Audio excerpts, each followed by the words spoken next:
I get this question all the time. Devin, what makes a niche stronger for faceless channels that rely on comparisons than channels that rely on tutorials? Short answer, a strong comparison niche is built around recurring decisions, not just recurring interest. Here's the rule I use.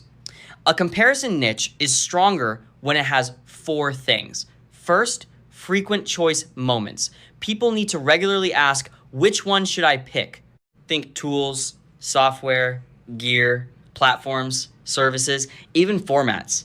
Second, clear comparison criteria. If you can evaluate options on public signals like price, features, speed, use case, pros and cons, faceless content works really well. Third, constant option turnover. New tools, updates, competitors, and rankings give you endless title inventory. That's what keeps a comparison channel alive. Fourth, low dependency on personal demonstration.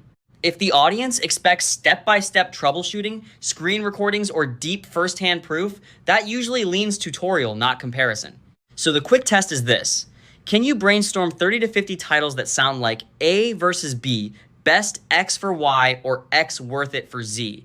And can most of them be researched without being the face of the brand? If yes, that niche is probably comparison friendly. If instead the content depends on teaching process, fixing mistakes, or showing exactly how to do the thing, that niche is usually stronger as tutorials. So don't ask, is this niche popular? Ask, does this niche generate repeat decisions? That's the better filter for a faceless comparison channel.